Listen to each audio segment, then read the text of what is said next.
क्या आपने कभी सोचा है कि बचपन की छोटी छोटी बातें और गलतियां इंसान की पूरी जिंदगी बदल सकती हैं? एक छोटी सी घटना, एक गलत समझ और फिर उसका असर सालों तक पीछा नहीं छोड़ता। सबसे दर्दनाक बात यह होती है कि कई बार गलती हमारी होती भी नहीं, लेकिन उसकी सजा हमें ही भुगतनी पड़ती है। आज की कहानी भी कुछ ऐसी ही है, जहां छोटी चीजें यानी मामूली लगने वाली बातें जिंदगी को पूरी तरह बदल देती हैं। नमस्कार दोस्तों, आपका स्वागत है द समरी रूम में, जहां हम सिर्फ किताबों की कहानी नहीं बताते, बल्कि उन्हें महसूस करते हैं। यहां आपको ऐसी कहानियां मिलती हैं जो सीधे दिल तक पहुंचती हैं। आज हम बात करने वाले हैं एक बहुत ही खास और गहरी किताब की, the God of small things by Arundhati Roy. ये सिर्फ एक कहानी नहीं है, ये एक एहसास है, एक ऐसी यात्रा जिसमें प्यार है, दर्द है, समाज की कठोर सच्चाइयां हैं और वो नियम हैं जो इंसानियत से भी ऊपर रख दिए जाते हैं। ये कहानी केरल के एक छोटे से गांव आयमनेम में घटित होती है। यहाँ रहते हैं जुड़वा बच्चे, एस्था और राहेल। दोनों एक दूसरे के बेहद करीब हैं, जैसे एक ही आत्मा के दो हिस्से। लेकिन कहानी उनकी खुशियों से नहीं, बल्कि उनके टूटे हुए वर्तमान से शुरू होती है। सालों बाद राहेल वापस आती है और एस्था वो पूरी तरह चुप हो चुका है, जैसे उसकी आवाज कहीं खो गई हो। फिर कहानी हमें अतीत में ले जाती है, जहां सब कुछ बिखरना शुरू हुआ था। उनकी माँ अम्मू एक ऐसी औरत है जो बाहर से मजबूत दिखती है, लेकिन अंदर कहीं बहुत अकेली है। कभी उसने अपनी मर्जी से शादी की थी, ये सोचकर कि शायद यही उसकी आजादी का रास्ता होगा, लेकिन वही फैसला धीरे धीरे उसकी जिंदगी की सबसे बड़ी गलती बन गया। रिश्ता टूट गया, और टूटा भी ऐसे कि पीछे सिर्फ दर्द और जिम्मेदारियां रह गईं।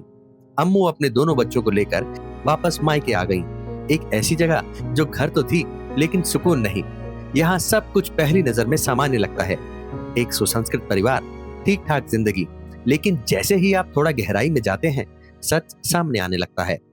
बेबी कोचम्मा, जिनके दिल में अधूरी इच्छाएं अब जलन बन चुकी हैं, और हर चीज में वही कड़वाहट झलकती है। चाको, जो अपने होने का फायदा उठाकर हर गलती को नजरअंदाज कर देता है, जैसे नियम सिर्फ दूसरों के लिए बने हों। और ममाची, जो सब कुछ समझती हैं, सब कुछ देखती हैं, लेकिन फिर भी चुप रहना ही चुनती हैं।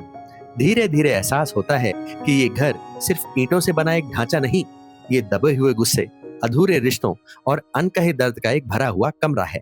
फिर कहानी में आता है वेलुथा। वेलुथा एक दलित है जिसे समाज अछूत मानता है, लेकिन असल में वो सबसे दयालु, सबसे कुशल और सबसे सच्चा इंसान है। अम्मू और वेलुथा के बीच एक रिश्ता बनता है जिसे समाज के नियम कभी स्वीकार नहीं करते, और जब कोई इन नियमों को तोड़ता है तो समाज उसे बर्बाद कर देता है।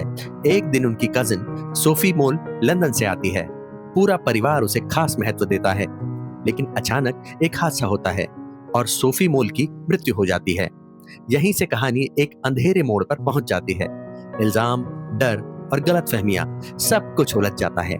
बेबी कोचम्मा अपनी इज्जत बचाने के लिए झूठ बोलती है, और वेलुथा को दोषी ठहरा दिया जाता है। पुलिस की क्रूरता और समाज का भेदभाव वेलुथा की निर्दोष होते हुए भी जान ले लेते हैं। सबसे दर्दनाक बात यह थी कि एस्था को मजबूर किया जाता है कि वो झूठ बोले, और उसी पल उसका बचपन छिन जाता है। उसकी खामोशी, उसका डर, उसकी पूरी जिंदगी का हिस्सा बन जाता है। राहेल भी अपनी जिंदगी में भटक जाती है, और दोनों भाई बहन अलग हो जाते हैं। ये किताब हमें सिखाती है कि समाज के कठोर नियम कितने खतरनाक हो सकते हैं। जाति व्यवस्था इंसानियत को कैसे कुचल देती है, और बचपन के घाव कभी पूरी तरह नहीं भरते। सबसे जरूरी बात, छोटी छोटी चीजें जिन्हें हम नजरअंदाज कर देते हैं, वही कभी कभी सबसे बड़े परिणाम पैदा करती हैं। अंत में जब राहेल और एस्था फिर से मिलते हैं तो दोनों टूटे हुए होते हैं, लेकिन एक दूसरे में थोड़ी शांति पाते हैं। ये कहानी कोई सुखद अंत नहीं देती, लेकिन हमें एक सच्चाई दिखाती है। जिंदगी हमेशा न्यायपूर्ण नहीं होती, फिर भी साथ और समझ शायद वही हमें आगे बढ़ने की ताकत देते हैं। अगर आपको ये कहानी पसंद आई तो मैं आपको सलाह दूंगा कि आप इस किताब को जरूर पढ़ें। इसका असली जादू इसके शब्दों में छुपा है। किताब का लिंक आपको डिस्क्रिप्शन में मिल जाएगा। कृपया वहां से खरीदकर लेखक को समर्थन जरूर दें। अगर आपको ऐसी ही दिल छू लेने वाली कहानियां पसंद हैं तो इस वीडियो को लाइक करें, अपने दोस्तों के साथ शेयर करें, और द समरी रूम को सब्सक्राइब करना ना भूलें। हम फिर मिलेंगे एक नई कहानी के साथ, जो सिर्फ सुनी नहीं, महसूस की जाएगी।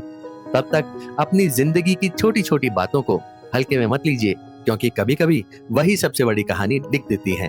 धन्यवाद।